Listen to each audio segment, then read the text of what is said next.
Sifal Moussa, qui est d'abord un universitaire, donc doyen de la faculté des sciences juridiques, politiques et sociales de Tunis. Il est spécialiste du droit constitutionnel, plus particulièrement, professeur visiteur dans plusieurs universités étrangères, et par ailleurs, donc, un grand militant des droits de l'homme, actif dans plusieurs associations nationales et internationales. Mais là aussi, c'est une autre qualité, une chance aussi pour nous. Il est aussi un homme politique. Il est élu député membre de l'Assemblée nationale constituante le 23 octobre 2011. Il représente le pôle démocratique, le pôle moderniste, pardon, dans la circonscription de l'Ariana, circonscription où il y a eu quand même l'assassinat d'un député. Les deux. À l'Ariana. Voilà, donc c'est quand même un drame énorme pour notre pays. Voilà, et on lui a demandé un peu, malgré peut-être, on a fait le tour, nous avons la chance d'avoir un juriste parmi nous aussi, c'est Mohamed Louz, on essaye de regarder dans la Constitution pour voir s'il y a des éléments qui concernent un peu la diaspora, ou alors les Tunisiens à l'étranger, et finalement, il n'y a pas,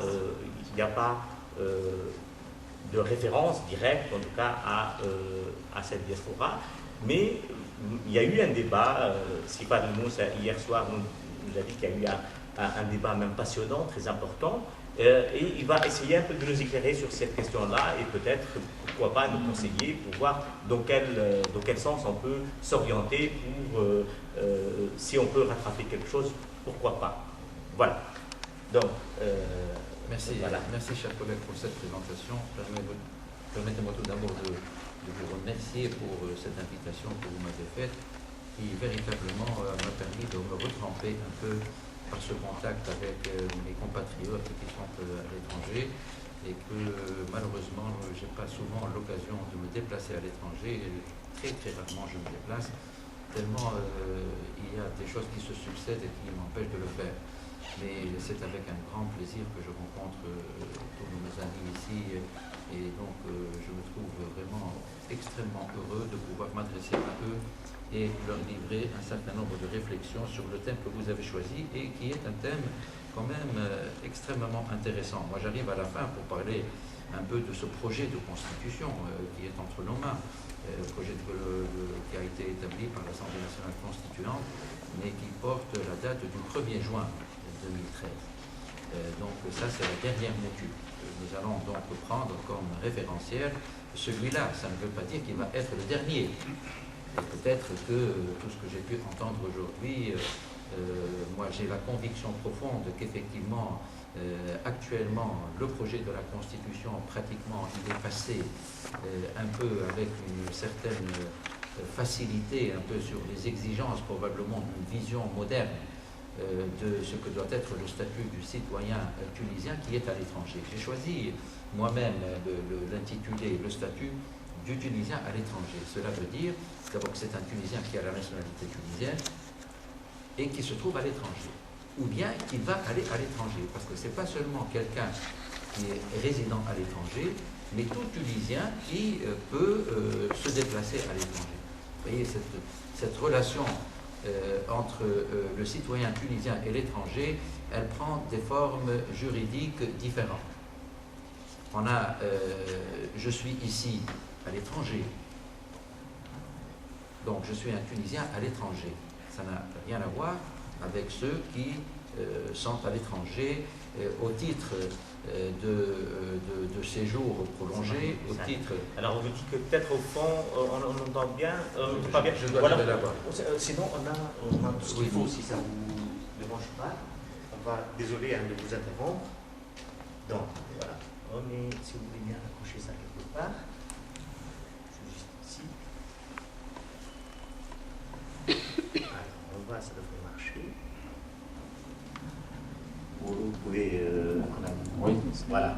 Alors, donc, il y a des statuts juridiques différents J'ai parlé de... Moi, je suis ici en tant qu'invité pour une période courte.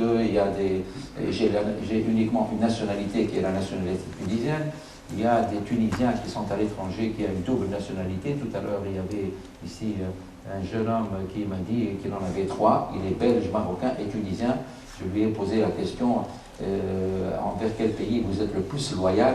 Il m'a dit à l'égard des 3. Et ça pose vraiment un problème, notamment pour la question du président de la République, sur lequel peut-être nous reviendrons. Donc, nous avons aussi des émigrés clandestins, des émigrés qui sont reconnus juridiquement dans le pays d'accueil et qui ont des statuts qui sont différents. Donc, les différentes formes existent de ce Tunisien qui est à l'étranger. Sur le plan juridique, il a une situation qui doit être perçue différemment. Mais pour son pays d'origine, eh bien, il suffit qu'il ait la nationalité tunisienne et il est à l'étranger à quelque titre que ce soit pour qu'on marque un certain intérêt à son égard et probablement on peut lui accorder du fait de cet éloignement qui le fait sortir du sol national, moi j'ai envie de dire des Tunisiens hors sol. Des Tunisiens hors sol. Ça se le dit en matière d'agriculture, une agriculture sans sol. Mais en réalité, ce sont des produits tunisiens, ce sont des citoyens tunisiens qui se trouvent en dehors du sol tunisien. Et donc, l'État national et les autorités nationales devraient probablement, vu cette spécificité précisément qu'ils ont, leur accorder un statut. Et pourquoi pas un statut constitutionnel, du fait qu'ils représentent, pour des considérations multiples, des citoyens dont le nombre est très important, puisque quand même on a plus de 1 million qui existent à l'étranger, donc c'est à peu près 10%. Et ils sont aussi par ailleurs, ils représentent pour le pays un apport considérable en matière précisément économique et en matière financière aussi, qui a été établi par les chiffres, et donc leur importance est reconnue et personne ne peut la remettre en cause. Et bien entendu, ce que je dois dire, que toutes ces questions n'ont pas été négligées dans l'Assemblée nationale constituante. Elles sont venues et on en a discuté à l'occasion de beaucoup de points, lorsque des articles précisément mentionnés ou sont en relation d'une manière directe ou indirecte avec les Tunisiens qui sont à l'étranger. Et bien entendu, il y a eu des débats. Ce que je dois reconnaître, c'est que d'une manière générale, les députés, les constituants qui ont été élus au titre de l'étranger, il faut être honnête, ils essayent de défendre. On ne peut pas dire qu'ils ne défendent pas ou n'en parlent pas. Ils essayent de défendre. Mais ce qu'il y a en face, c'est que politiquement, tout le monde veut montrer qu'il porte un grand intérêt précisément à cette catégorie de Tunisiens, mais nous jugeons sur les actes, et lorsque nous voyons le projet de constitution, eh bien, nous voyons que probablement le résultat n'est pas à la hauteur des déclarations politiques et de tout ce va-et-vient du secrétaire d'État à l'immigration ou bien ceux qui l'ont précédé avec cet office des travailleurs à l'étranger ou toutes ces formes d'administration qui existent depuis très très longtemps et qu'ils sont utilisés davantage probablement pour servir des desseins politiques beaucoup plus que par conviction de faire quelque chose de véritablement substantiel pour donner une plateforme nouvelle et une vision nouvelle. Et je pense que nous avons raté le coche avec ce projet de constitution. Le projet de constitution, c'est un projet qui est post-révolutionnaire, qui devrait avoir une certaine vision, qui devrait sortir des chantiers battus, qui devrait avoir une certaine vision de l'humanité dans sa totalité et de Tunisien qui est sur l'ensemble de la planète. Et donc le prendre en considération à ce titre. Ne pas rester cloisonné à une vision strictement territoriale nationale et du sol. C'est cette vision que particulièrement m'aurait plu. Mais c'est une attitude d'une majorité qui a une vision strictement nationale du pays, avec un certain égoïsme national et une autocélébration d'une identité, et que tout ce qui a trait à l'étranger est regardé avec suspicion même quand ça concerne les nationaux, c'est-à-dire que toutes ces ouvertures, il y a eu précisément un véritable bouclier qui s'est dressé. Je peux vous donner des exemples. La question de la culture. On veut que ce soit la culture nationale. Pour mettre un article sur la culture qui est ouverte sur l'ensemble des cultures et des civilisations, le dialogue des civilisations, etc., il a fallu batailler. Parce que on pense que la culture nationale, identité, arabe musulmane, etc., c'est celle qui doit être consacrée. Oui, mais ça n'empêche que nous pouvons aussi avoir une ouverture sur le monde extérieur. Après tout, la Tunisie a 3000 ans d'histoire et de civilisation et de culture, et elle n'est pas créée il y a 14 siècles seulement. Donc il faudrait tenir compte de même si, et ça il faut le reconnaître, que cette appartenance de cette identité arabo-musulmane, effectivement, elle est, il faut bien le reconnaître, elle est quelque chose de partagé par l'ensemble de la population dans la plus grande majorité, et qu'elle est très très bien défendue, et la Tunisie a cette vocation que personne ne peut la nier. Mais enfin, l'ouverture, et je me souviens, j'ai défendu, pour mettre dans le préambule, la question de l'appartenance à la Méditerranée. Eh bien, ça n'est pas marché. La Tunisie, elle a la dimension arabe, musulmane, africaine, maghrébine, mais méditerranéenne. Les 2 tiers du territoire de la Tunisie, il est en mer Méditerranée. Géographiquement, ça se justifie. Carthage a été créée à partir de Tyr. La Méditerranée, c'est la position de la Tunisie en Méditerranée, c'est quelque chose d'essentiel. Les rapports qu'elle a avec le nord de la Méditerranée et les pays où nous avons plus de 1 million, près de 800 000 personnes qui vivent au nord de la Méditerranée, ça donne encore plus une vocation de la mentionner. Et j'avais utilisé cet argument. C'est qu'au nord, entre la France et l'Italie, nous avons près de 700 000 ou 800 000. Et vous voyez comment tous ces immigrés qui vont vers l'Italie par des embarcations, etc., il y a un appel vers eux, et ceux qui vont en France, etc., etc. Bref. Eh bien, tout cela, malheureusement, n'est pas passé.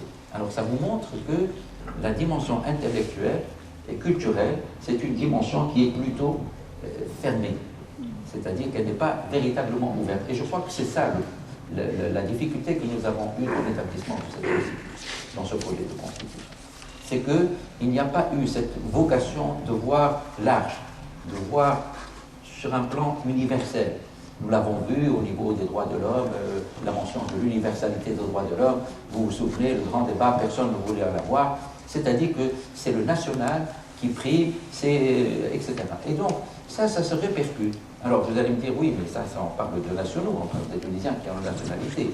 Alors, précisément, moi, je dois reconnaître que lorsque je vois ce qu'il en a été advenu de la grande proposition de cette instance constitutionnelle indépendante sur les Tunisiens à l'étranger, et qui n'est pas passé, pour des raisons sur lesquelles peut-être je reviendrai tout à l'heure, que j'expliquerai. Mais d'une manière générale, je trouve que le projet précisément de la Constitution à ce sujet est élu. J'aurais souhaité trouver ce que Stéphane tout à l'heure a parlé de cette notion de cette nation ultra-étatique. Il y a la nation extraterritoriale et la nation ultra-étatique.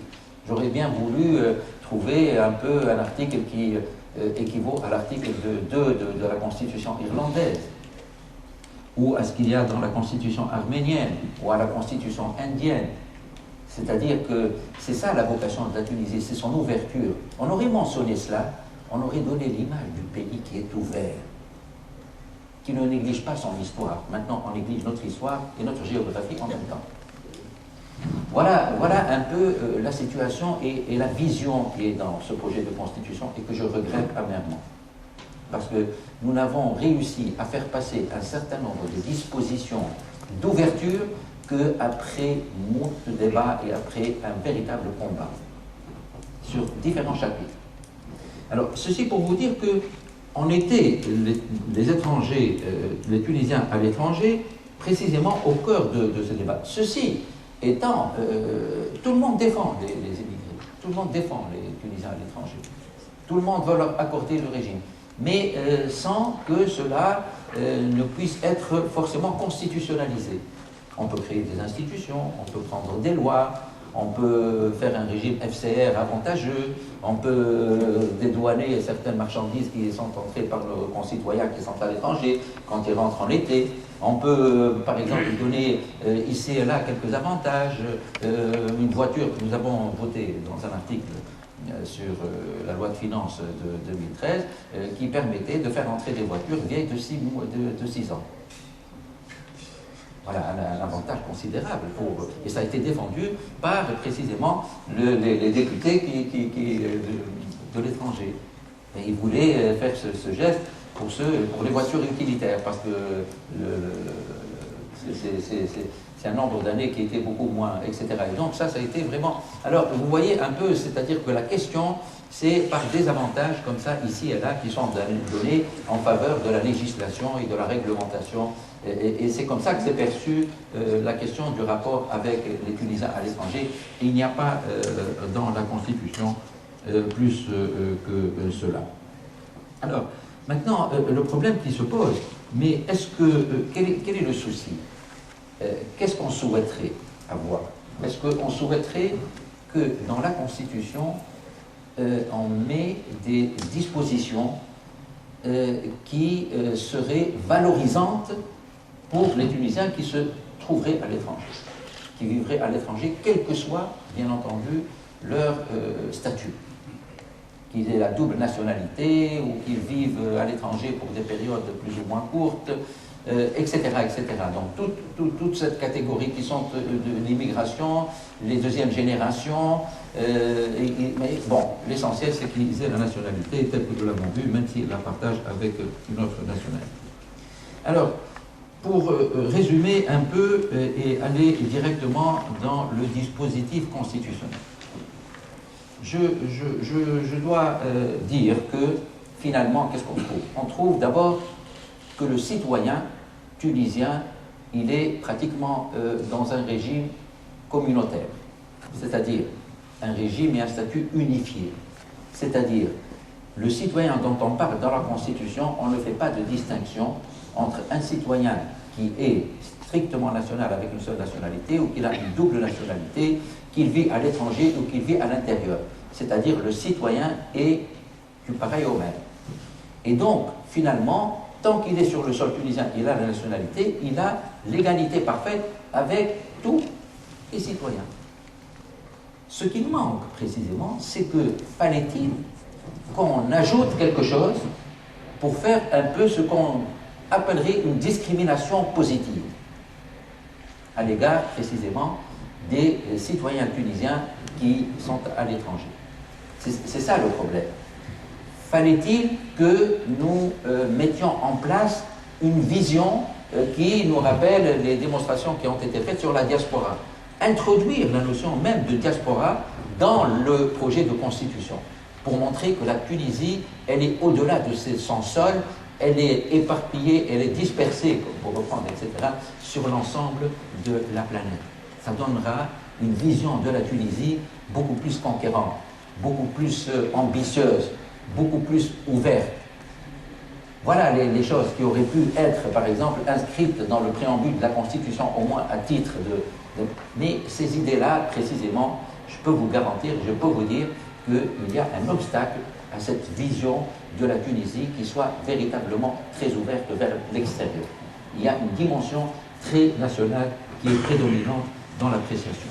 Nous l'avons vu à plusieurs reprises dans les différents. Alors, pour reprendre, quand je parle d'un statut unifiant, et nous avons d'abord dans l'article 23, tout citoyen a le droit de choisir son lieu de résidence, de circuler librement à l'intérieur du pays, ainsi que le droit de le quitter. Aucune limite ne peut être apportée à ces libertés, à ces droits, sauf dans le cas défini par la loi et sur la base d'une décision de justice. C'est-à-dire que le fait de vous circuler, ça vous donne droit à un passeport. Personne ne peut vous empêcher d'aller à l'étranger. Voilà, donc un Tunisien à l'étranger, il a la garantie de pouvoir aller à l'étranger, chose qui probablement n'était pas du tout permise. On se souvient un peu comment on utilisait précisément ce document de transport qui est le passeport pour empêcher précisément des gens de pouvoir aller parce qu'on craint que probablement à l'étranger ils pourraient utiliser cette situation pour probablement déranger les autorités nationales. Donc on connaît un peu cette histoire du passeport qui est aujourd'hui en quelque sorte ancrée beaucoup plus à travers cette disposition, bien que la loi pourrait bien entendu une décision de justice, mais enfin il y a des garanties. Bon. Le deuxième point, alors vous voyez donc là c'est une garantie qui est valable pour tous les citoyens, qu'ils soient résidents à l'étranger ou c'est le titre de passeport qu'ils ont. L'article 24 aussi, c'est un article qui peut aussi être mis dans le cadre de ce statut commun. Il est interdit de déchoir de sa nationalité tunisienne tout citoyen ou de l'exiler ou de l'extrader ou de l'empêcher de retourner à son pays. Ça, c'est aussi une disposition qui existe et qui, précisément, nous intéresse ici. Hein? C'est-à-dire, on ne peut pas vous déchoir de votre nationalité parce que vous avez pris une autre nationalité. Ça a été pratiqué sous le régime de la loi sur la nationalité avant, comme sanction. Et ça, c'est le fait de le mettre, c'est important. Comme ça, il n'y a pas de loi qui pourrait éventuellement enlever la nationalité à quelqu'un. Non, c'est une garantie constitutionnelle quand même qui est sérieuse, il faut le dire. De l'exiler ou de l'extracer ou de l'empêcher de retourner à son pays. Ça, c'est le bannissement, l'interdiction, ou bien de l'empêcher de rentrer dans son pays. Voilà, c'est des garanties à l'égard du Tunisien qui est à l'étranger. Ça, c'est le commun. Ça concerne ceux qui vivent en Tunisie, comme ça concerne ceux qui sont à l'étranger. Et qui vivent à l'étranger, je veux dire. Donc, ce sont des dispositions communes et ce sont les dispositions qui sont convenues et qui sont, normalement, ne devraient pas poser de problème. Et ça, c'est le sens de ce dont j'ai parlé, qui est le Tunisien et le citoyen tunisien. Il est pratiquement dans un statut unifié pour un certain nombre de règles telles que je viens de le mentionner. Alors maintenant, quelle est la différenciation possible et la dérogation possible qui pourrait apparaître à travers le projet de constitution? On est tous sur un pied d'égalité au sujet de ces droits. Maintenant, quelle est la particularité du Tunisien à l'étranger par rapport au Tunisien qui est sur le sol national? Donc le Tunisien hors sol, etc. Bon, ça c'est un problème. Alors là, moi je vous pose la question. Est-ce que on souhaite de faire une discrimination positive en reconnaissant dans des dispositions constitutionnelles des particularités pour les Tunisiens qui sont à l'étranger, citoyens tunisiens, et qu'on n'accorderait pas à des Tunisiens qui sont sur le sol national? Voilà la bonne question. La différenciation. J'ai pensé, je me suis dit qu'on peut imaginer que pourquoi les jeunes ont un article particulier qui les valorise? Pourquoi les femmes ont quelque chose de plus par rapport aux citoyens ordinaires? Et pourquoi les handicapés aussi sont cités? Je vais vous lire les trois articles. Je me suis demandé pourquoi.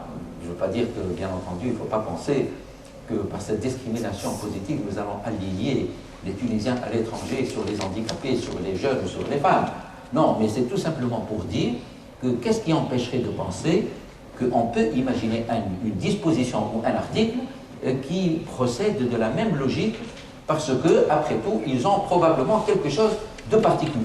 Alors, si on prend par exemple l'article 8, qu'est-ce qu'il dit? La jeunesse est une force vive dans la construction de la nation. L'État œuvre à ce que les conditions favorables à l'expression de leur capacité et à leur prise de responsabilité soient réunies et à élargir et à généraliser la participation des jeunes dans le développement social, économique, culturel et politique. Voilà un article qui finalement n'a pas de conséquences, mais sauf sur le plan réel, sauf c'est une affirmation d'une profession de foi, me diriez-vous. Mais quand même, ça marque que, effectivement, on a accordé à cette catégorie, et ça a été après un long débat, ça a été ajouté, on dit la révolution, c'est la révolution des jeunes, et puis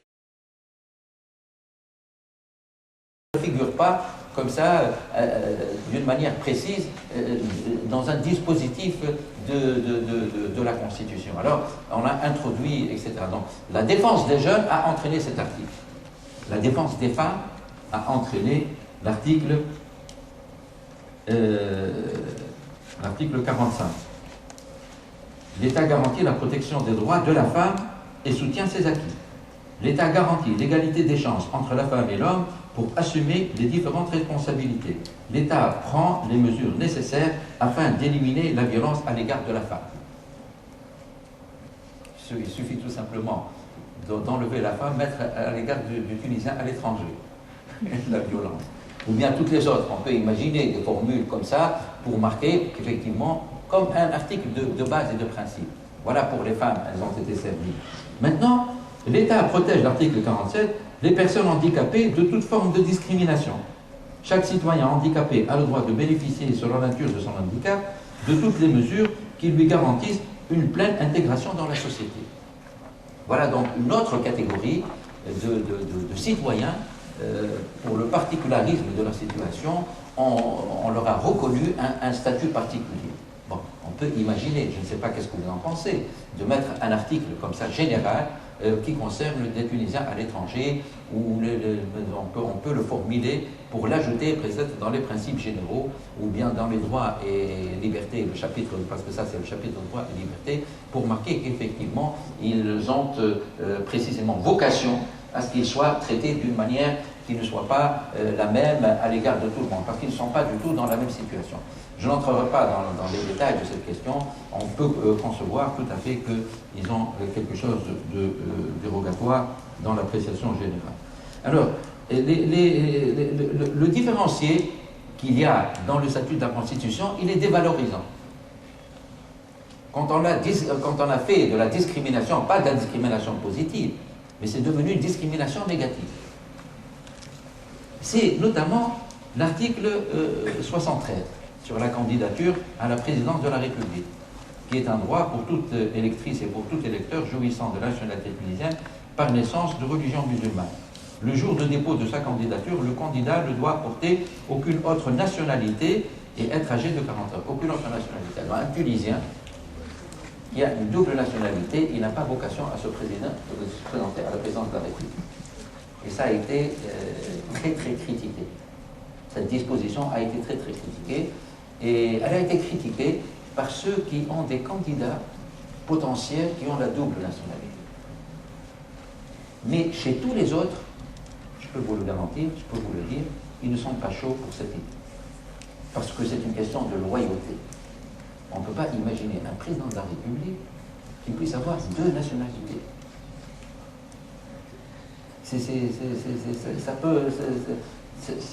On peut trouver chez certains un bien fondé intellectuel qui ne peut pas l'admettre. Il a une allégeance envers un autre pays et il est président de ce pays. Donc, on a dit que bon, de toute manière. On leur a dit, mais non, n'empêchez pas qu'il présente, les gens apprécieront. Et s'ils ne veulent pas le choisir parce que précisément il n'aura pas confiance à sa loyauté, eh bien il sera, mais tant qu'il a la nationalité. Et ça c'est un débat, alors là, qui est interminable. Et finalement, on vient d'apprendre que dernièrement, la fameuse commission de recherche de consensus, qui n'est pas la commission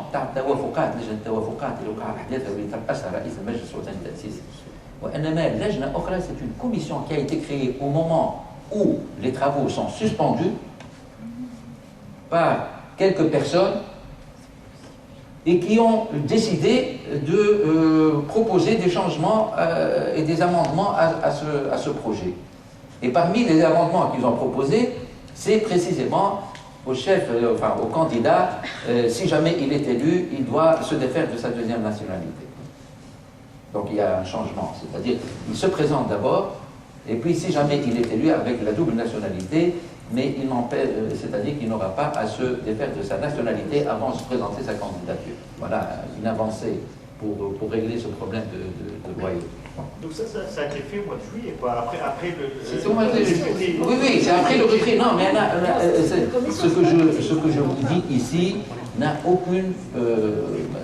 c'est pas quelque chose d'officiel, c'est tout simplement une proposition faite par 5 personnes qui se sont réunies pour s'installer comme étant la fameuse commission de recherche de consensus autour de la Constitution, mais qui n'ont aucune vocation et qui ne sont pas habilités à le faire, si bien ne pensez pas, comme je l'ai entendu même à Tunis, ils pensent que ça y est, la décision de la commission a été dans ce sens. Donc c'est tout simplement un leurre politique de la part de quelques personnes qui appartiennent à la majorité qui l'ont établi. En tout cas, voilà et ça a été applaudi notamment par un des candidats qui, dans les personnes qui le soutiennent à l'Assemblée, réclament précisément ce droit depuis l'origine. Et donc, voilà le... Alors, il y a un autre article, probablement dans le même ordre d'idée, l'article 52, celui-là pour l'éligibilité à l'Assemblée des représentants du peuple. Tout électeur de nationalité tunisienne depuis 10 ans au moins. Depuis 10 ans au moins, et âgé d'au moins 23 ans, etc. C'est-à-dire, ça c'est pour les étrangers, qui peuvent avoir la nationalité tunisienne. Donc ils peuvent se présenter à l'Assemblée, mais ils doivent avoir, bien sûr, bon, là nous ne sommes pas dans l'hypothèse du Tunisien qui est un étranger, mais c'est le potentiel Tunisien qui aurait la nationalité tunisienne.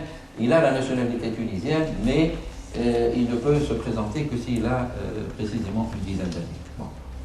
Voilà donc ce qu'on peut dire sur ce deuxième aspect de ce statut un peu différencié, mais qui est finalement dérogatoire au détriment de celui qui est titulaire de la nationalité tunisienne. Le fait de la partager avec une autre nationalité le dévalorise en quelque sorte, ou en tout cas, etc. Bon, il y a des avis qui se justifient ici et là, on peut en discuter, mais quand même, on peut imaginer qu'en contrepartie, on n'a pas vu véritablement une avancée significative pour reconnaître quelque chose aux Tunisiens qui sont à l'étranger et particulièrement pour les immigrés d'une manière générale. Alors, je dirais qu'il y a un statut qui est indigent et c'est précisément à l'occasion de l'examen de ce chapitre 5 de la Constitution, chapitre 6 de la Constitution sur les instances constitutionnelles indépendantes. Il y a 5 institutions constitutionnelles indépendantes. D'abord, j'explique c'est quoi. Ça va nous ouvrir la voie et je serai bref sur cette question. Je ne peux plus avoir pris plus de temps que nécessaire. 2, 3, 4, 5 minutes. D'accord, merci. Donc, qu'est-ce qu'il y a au sujet de cette instance? On a pensé que pour un certain nombre de fonctions étatiques, la démocratie exige qu'on ne les laisse pas entre les mains de l'exécutif. Il s'agit des élections. Il n'est pas normal que c'est le ministère de l'Intérieur qui s'occupe des élections. Donc on a créé une instance constitutionnelle indépendante chargée des élections. C'est la fameuse ISI. Deuxièmement, il n'y a pas de raison de faire un ministère des droits de l'homme. C'est incroyable.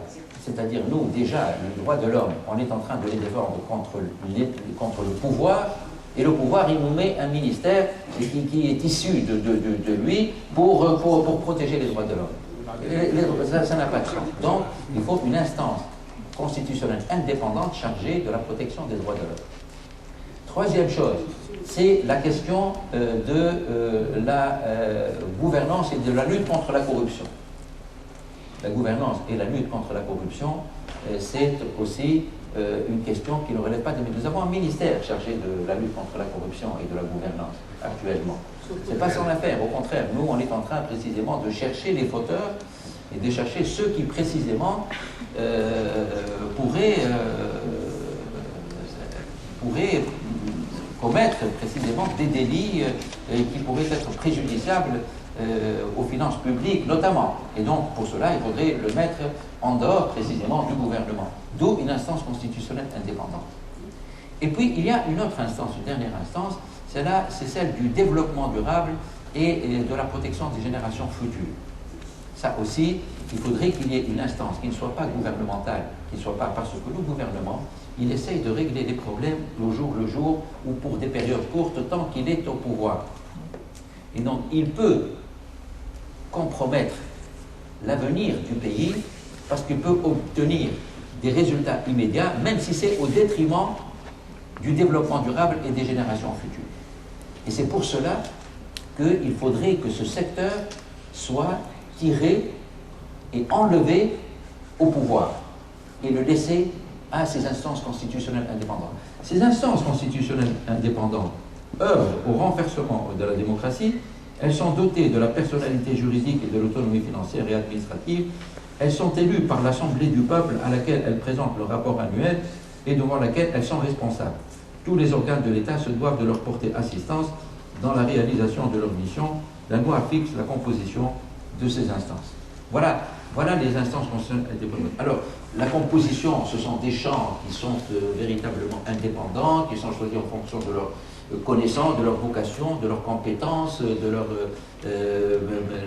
reconnaissance de leurs vertus, etc. Dans les différents secteurs, vous avez une illustration qui est déjà faite, c'est l'ISI, qui est en cours de constitution actuellement et qui va figurer dans ces catégories. Alors, c'est posé la question de cette instance constitutionnelle indépendante pour l'immigration.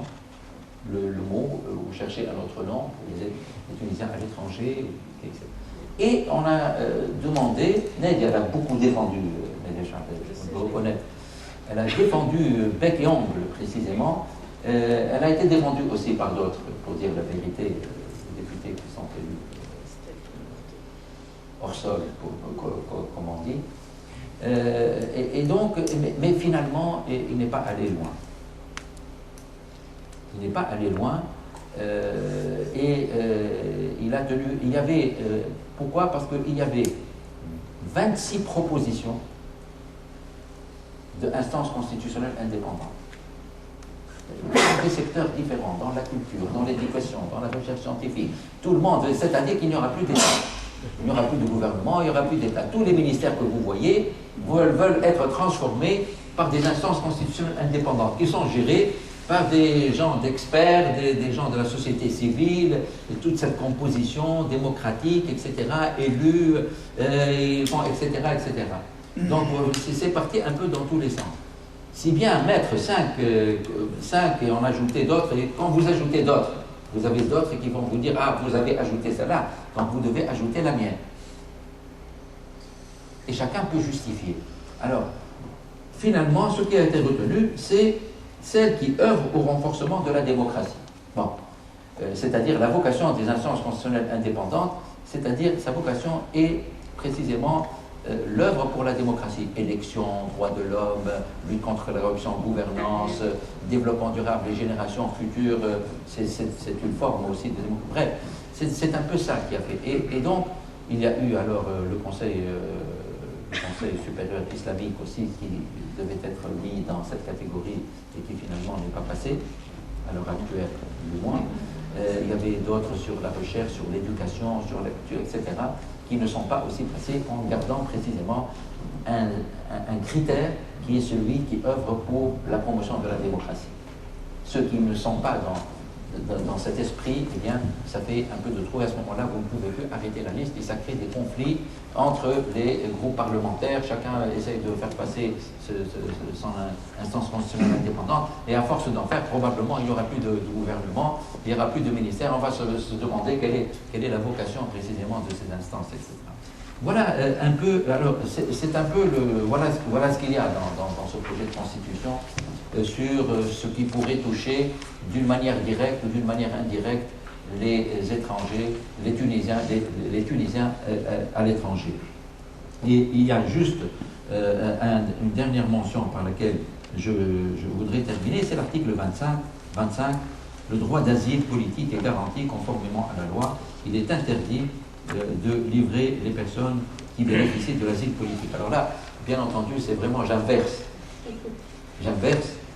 C'est par ça que je veux terminer. C'est-à-dire que les étrangers aussi, qui se trouvent dans le territoire national, ils doivent être aussi protégés. Et on ne voit pas pourquoi la constitution tunisienne, le projet de constitution, reconnaît précisément ce droit pour l'étranger et ne veut pas reconnaître quelques avantages et quelques privilège particulier aux Tunisiens lorsqu'ils sont à l'étranger. Il y a un traitement, je dirais, illégal, quoique la logique de base, elle est tout à fait différente. Enfin, je voulais terminer tout simplement pour trouver une astuce pour parler de droit d'asile qui entre finalement et la non-libre de Vincent. Si ce texte existait, Bagdad et Mahmoudi n'auraient jamais été livrés à la Libye. Voilà donc l'intérêt précisément de cette disposition. Elle arrive peut-être tard, mais de toute façon, elle peut toujours servir à l'avenir. Je vous remercie pour votre attention. Merci beaucoup.